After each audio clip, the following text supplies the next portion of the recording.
আপনি হাসলেও কবরে যাইতে হবে, কাঁদলেও কবরে যাইতে হবে। রাজপ্রাসাদের ওই অট্টালিকাতে যে থাকে সেও একদিন মরে যাবে, জীর্ণ কুঠিরে কুড়ে ঘরে যে থাকে সেও মরে যাবে।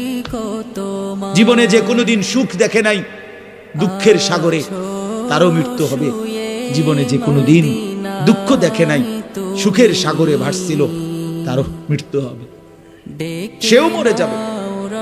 কবর নিশ্চিত, কবর নিশ্চিত। অমিন ওয়ারাইহিম বারযাখুন ইলা ইয়াউমি ইউবআসুন। আল্লাহ তাআলা মৃত ব্যক্তিকে বলবে, বান্দা, কোরআন শরীফের আয়াত, এখন থেকে নিয়ে ইসরাফিলের ফুঁতে হাসরের ময়দানে উঠানো পর্যন্ত বারযাখ মানে কবরের জীবনে পড়ে থাকো। ভেবে দেখেন, ভেবে দেখেন, শুধু 1 মিনিট। আমিও ভাবি, আপনিও ভাবেন। হাদিসের মধ্যে আছে, মা বাইনান নাফখাতাইন 40, প্রথম ফু দিলে জমিনের সবকিছু মাটির নিচে চলে যাবে। দ্বিতীয় ফু দিলে মাটির নিচ থেকে আবার সবাই উঠে হাসরের ময়দানে দাঁড়াবে। তো নবীজি সাল্লাল্লাহু আলাইহি সাল্লাম বলছে, এই 2 ফুঁয়ের মাঝখানে ব্যবধান হবে 40। তো মুহাদ্দিসিনে কেরাম, উলামায়ে কেরাম বলেন, কেউ কেউ এই 2 ফুঁয়ের মাঝখানে ব্যবধান হতে পারে 40,000 বছর। তাহলে ধরে নেন, সর্বশেষ যেই লোকটা কবরে গেছে, যদি তার কবরে আযাব হয়, তাহলে তার কবরের আযাব ভোগ করতে হবে 40,000 বছর। এবার বলেন তো, এখন যারা মরতেছে, এবার বলেন তো রাসূলুল্লাহ সাল্লাল্লাহু আলাইহি সাল্লামের জামানায় যারা মারা গেছে, এবার আরো পিছনে যান, ইব্রাহিম আলাইহিস সালামের জামানায় যারা মারা গেছে, এবার আরো পিছনে যান, নূহ আলাইহিস সালামের জামানায় যেই অবিশ্বাসী বেঈমানগুলো মারা গেছে, তারা আজকে কত বছর যাবত কবরে আযাব ভোগ করতেছে। বুঝছেননি আমার কথাটা? কোরআন শরীফে আছে, ওমান আ'রাযা আন যিকরি ফাইন্না লাহু মাঈশাতান দানকা ওয়া নাহশুরুহু ইয়াওমাল কিয়ামাতি আ'মা।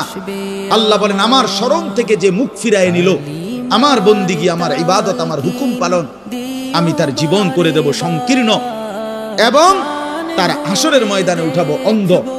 এই জীবন সংকীর্ণ করার একাধিক তাফসীর, এর মধ্যে একটা তাফসীর হলো এইটা, যে আল্লাহ জীবন সংকীর্ণ করে দিবে মানে তার কবরের মধ্যে তার কবরটাকে একেবারে সংকীর্ণ করে দিবে। আল্লাহ রাসূল বলছে, নাফরমানের কবর রাইখা যখন ফেরেশতা চলে যাবে, কবর ডান পাশের মাটি তারে একটা চাপ দিবে বাম দিকে, বাম দিকের মাটি এক ডান দিকে। আল্লাহর কসম, ডান পাশের হাড্ডি পাঁজর ভাঙ্গা ডান দিকে বাম দিকে চলে যাবে, বাম দিকের হাড্ডি পাঁজর ভাঙ্গা। রাসূলুল্লাহ সাল্লাল্লাহু আলাইহি ওয়াসাল্লাম বলছে, বন্ধু দেখেন, হাত্তা তাখতালিফা আদলাউহু, এই 2 আঙ্গুল যেভাবে এভাবে একটার ভিতরে ঢুকে গেছে, খোদার কসম, ডান পাশের হাড্ডি পাঁজর, বাম পাশের হাড্ডি পাঁজর এইভাবে একটার ভিতরে ঢুকে যায়। এটার অর্থ এটা।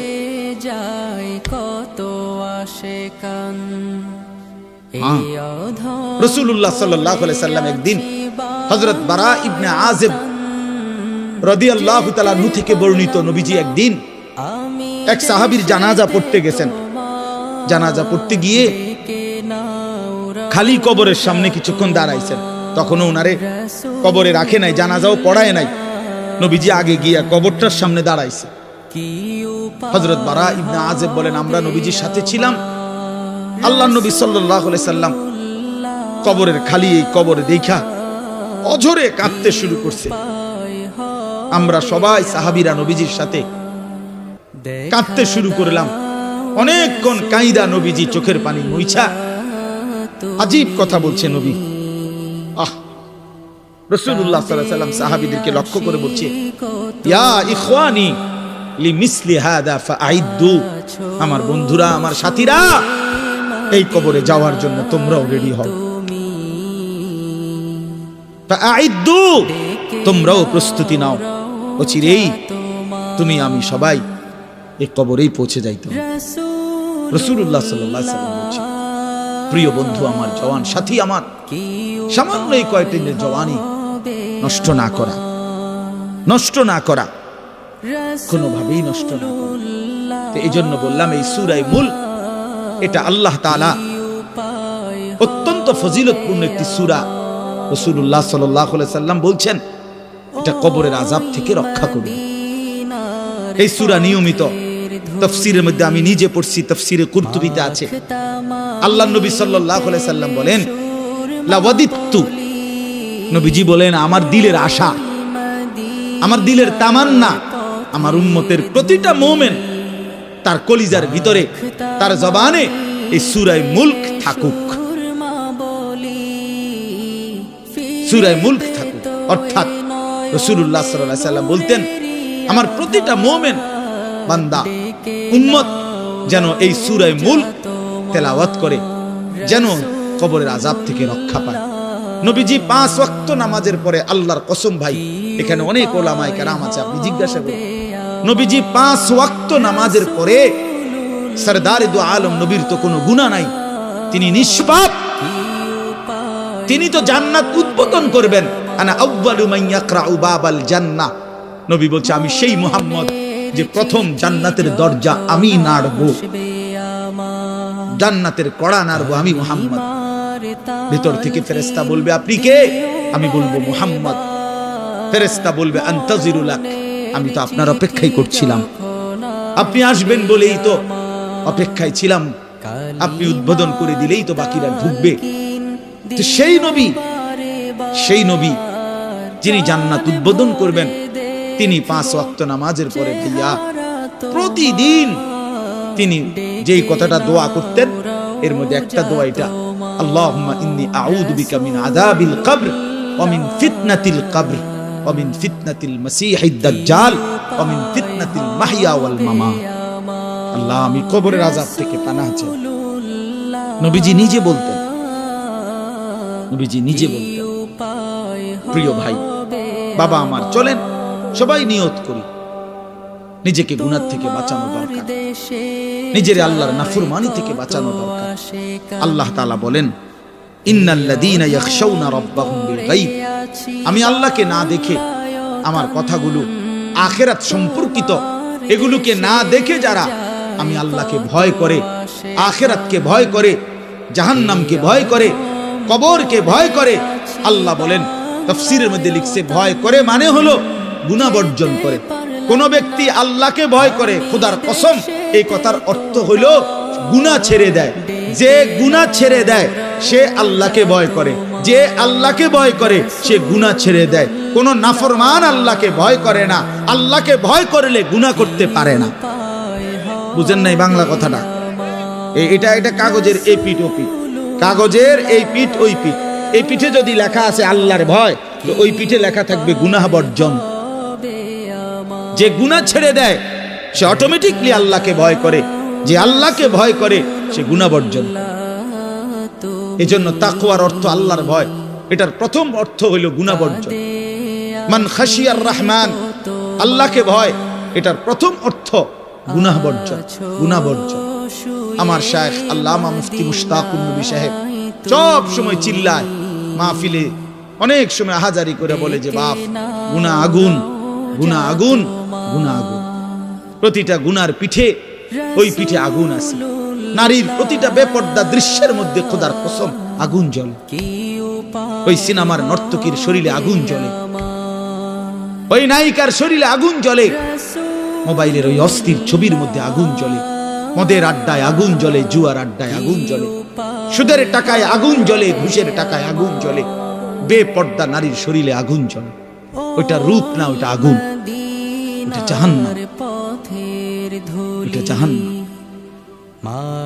আল্লাহ তাআলা বলেন, ইন্নাল্লাযীনা ইয়াখশাউনা রাব্বাহুম বিল গায়ব, আল্লাহ তাআলা বলেন আমার যে বান্দারা আমার আখিরাত, আমার জাহান্নাম, আমার পরকাল, আমার কবর, এই কথাগুলোকে ভয় করে, আমি আল্লাহকে ভয় করে, না দেখে আল্লাহ বলেন আমি ওয়াদা দিলাম, লাহুম মাগফিরাতুম ওয়া আজরুন কাবীর, আমি তাদের পেছনের সব গুনাহ মাফ করে দেব, আর আমার সবচেয়ে বড় পুরস্কার জান্নাত দিয়ে দেব। এরপরে আল্লাহ বলেন, ওয়া আসিররু কাওলাকুম আবিজহারু বিহি ইন্নাহু আলিমুম বিযাতিস সুদূর। মানুষের তিনটা অবস্থা কথার ক্ষেত্রে, মানুষ তার অভিব্যক্তির ক্ষেত্রে তিনটা অবস্থা হয়। মানুষ কখনো জোরে কথা বলে, মানুষ কখনো আস্তে কথা বলে গোপনে, আর কখনো মানুষ অন্তরে জল্পনা কল্পনা করে, ঠিক না? এই তিনটাই অবস্থা, তিনটাই অবস্থা। তো আল্লাহ তাআলা বলেন, এখানে একটা ছোট্ট তাফসীরের মধ্যে আছে, মক্কার কুরাইশরা কাফেররা নবীজির বিরুদ্ধে দিবানিশি ষড়যন্ত্র করত, বুঝছেন? তো ষড়যন্ত্র করতে বইলে মাঝে মধ্যে এই বেকুবরা বইলে কইতো আস্তে কো আস্তে, আস্তে কো বেটা, আসিররু, আস্তে কথা বলো, কাই লা ইয়াসমা রাব্বা মুহাম্মদ, মুহাম্মদের খোদা যেন শুনতে না পায়।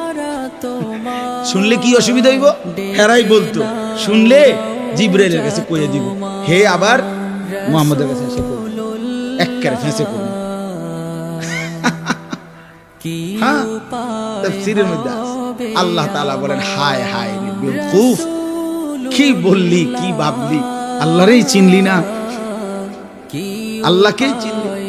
হ্যাঁ, অনেক নওজোয়ান হ্যাঁ বেচারা ইয়ারফোন লাগাইলে মনে করে কেউ শুনে না, না ইয়ারফোন লাগাইলে আর কি বুঝেন না, কানের মধ্যে দুইটা বল্টু লাগাইছে, খালাস, আর তো দুনিয়ার কেউ শুনে না। আরে না ফরমান, দুনিয়ার কেউ শুনে না সেটা তো কথা না, আর শাজিমের মালিক তো শুনে। ওয়া আসিররু কাওলাকুম আবিজহারু বিহি, রব্বুল আলামিন বলেন, তোমরা যদি আস্তে কথা বলো, আবিজহারু বিহি, যদি জোরেও কথা বলো, ইন্নাহু আলিমুম বিদাতিস সুদূর, আল্লাহ বলে শুধু এই দুইটা না বান্দা, আস্তে বলো, জোরে বলো, অথবা অন্তরের ভিতরে যা লুকায়িত করো, আমি আল্লাহ সবটাই পুরাপুরি জানি। এরপরে শেষ অসাধারণ একটা যুক্তি আল্লাহ দেখাইছে, এই শেষ কথা আমার, আলা ইয়ালামু মান খালাক, আজীব কথা। আল্লাহ বলে, আচ্ছা বান্দা, তোমার আমি একটা কথা জিজ্ঞাই, তুমি আমার কথাটার উত্তর দাও। এর কথা কি তুমি বুঝো না যে আলা ইয়ালামু মান খালাকা, যে সৃষ্টি করলো, যে বানাইলো, তিনি জানবে না, তিনি বুঝবে না, তিনি শুনবে না, এটা তুমি কেমনে ভাবলা? তুমি কও, তোমার বিবেকে কি কও? এতটি ভাত খাইয়া বুঝি এই কথাটা বুঝলা না? এতদিন দুনিয়ার থাইকে বুঝি এই কথাটা বুঝলা না? আলা ইয়ালামু মান খালাক, এই তৃতীয় আয়াত। আল্লাহ বলেন, যিনি সৃষ্টি করলেন তিনি জানবে না? যে কোম্পানি এটা বানাইছে সে জানে না? এখান দিয়ে কথা বলে না, এখান দিয়ে কথা বলে, কথা বলেন না কেন? তো যিনি সৃষ্টি করলেন আল্লাহ, আমরা কি করছি না করছি তিনি আমাদের কথা জানবেন না? কথা বলেন না, বলেন না, শুনেন তিনি? আল্লাহ শুনেন কিনা, দেখেন কিনা, জানেন কিনা? ওহুয়াল লতীফুল খাবীর, আল্লাহ বলেন তিনি সূক্ষ্ম থেকে সূক্ষ্ম, বিন্দু থেকে বিন্দু সেটাও জানেন। খাবীর, পুরা সৃষ্টির খবর একসাথে তিনি পূর্ণ রাখেন, পূর্ণ রাখেন। এজন্য দোস্ত আমার, রাত 2টা বাজে, নওজোয়ান মনে করছে চারিদিকে কেউ জেগে নাই, সবাই ঘুমায় গেছে, এজন্য সে মোবাইলের উলঙ্গ ছবি দেখছে। আল্লাহ ডাক দিয়া বলে, আনিস আমি আছি। মালিক ডাক দিয়া বলে, আলাম ইয়ালাম বিআন্নাল্লাহ ইয়ারা, তুমি কি এই ভেবেছো আমি, তুমি জানো না বান্দা আমি যে সারাক্ষণ তোমাকে দেখি? আল্লাহ তাআলা রাতেও দেখে, দিনেও দেখে, একাকীও দেখে, প্রকাশ্যও দেখে, অন্ধকারেও দেখে, আলোতেও দেখে। 7 আসমানের উপরে কোনো ফেরেশতা হাঁটলেও মালিক দেখে, 7 তবক জমিনের নিচে কোনো পিঁপড়া হাঁটলেও মালিক দেখে। আটলান্টিক মহাসাগরের যে প্রাণী গভীর তলদেশে, আল্লাহ তাকেও দেখে। হিমালয়ের সুউচ্চ চূড়ায় যে প্রাণী, আল্লাহ তাকেও দেখে। ওয়ায়ালামু মা ফিল বাররি ওয়াল বাহর, জলে স্থলে যা আছে আল্লাহ বলেন সব তিনি জানেন। ওমা তাসকুতু মিন ওয়ারাকাতিন ইল্লা ইয়ালামুহা, একটা গাছের পাতাও যদি পড়ে আল্লাহ বলেন আমি তাও জানি। ওয়ালা হাববাতিন ফি যুলুমাতিল আরদ, মাটির তলদেশে যেই চারা দানা বীজ তোমরা রোপণ করছো, বপন করছো, আল্লাহ বলে কোন দানা কোন চারা আমি তাও জানি। ওয়ালা রাতবিন ওয়ালা ইয়াবিসিন, শুকনায় কি আছে ভিজাতে কি আছে আমি সব জানি। ইল্লা ফি কিতাবিম মুবিন, ওহ মালিক বলে শুধু জানি না রে বান্দা, আর আমি সব কিছু আমার তাকদীরে লৌহে মাহফুজের মধ্যে স্পষ্ট করে লিখে রাখছি, লিখে রাখছি, লিখে রেখেছি। অতএব বাপ আমার, বন্ধু আমার, দয়া করে মেহেরবানি করে এই মাহফিলগুলো আসলে আপনাদের কাছে কোনো 23 বছরের পুরা ইসলাম বুঝানো, একদিনে 1 ঘন্টা, এটা না। অর্থ হলো বিবেকটা জাগানো, অনুভূতিটা একটু জাগানো, ঠিক না? একটু যেন মানসিকতাটা বাড়ে, একটু মানসিকতাটা যেন বাড়ে। দুনিয়া ভুলেন, আখিরাত ফিকির করে, আখিরাতের ফিকির করে, আখিরাতের ফিকির করে। যুবক ভাই, নিজের ক্ষতি করেন না। নওজোয়ান ভাই, নিজের ক্ষতি করেন। আল্লাহর ওয়াস্তে ভাইয়া, চরিত্রহীনতার এই জিন্দেগি সুখ দেয় না। কোনো পাপী সুখে নাই, কোনো হারামখোর, কোনো মদখোর, কোনো গাঁজাখোর, ফুট্টাখোর, বাবাখোর, ডাইলখোর, ইয়াবাখোর, একটা নাফরমান সুখে নাই, সুখে নাই। কোন বেপরদা নারী সুখে নাই। আমি চ্যালেঞ্জ করলাম, কোন হারামখোর, সুদখোর, গাঁজাখোর একটাও সুখে নাই, একটাও সুখে নাই, একটাও সুখে নাই। কোন নাফরমান সুখে থাকে না বন্ধু। সেজদাতে সুখ আছে, আল্লাহকে ডাকলে সুখ আছে, আল্লাহকে ডাকলে সুখ আছে, মালিকের সেজদায় সুখ আছে। এজন্য চলেন ইনশাআল্লাহ, নিয়ত করি আল্লাহকে ডাকবো ইনশাআল্লাহ। হারাম ছেড়ে দেই, আল্লাহর নাফরমানি ছেড়ে দেই। আল্লাহ আমাদের সবাইকে কবুল করে নেন।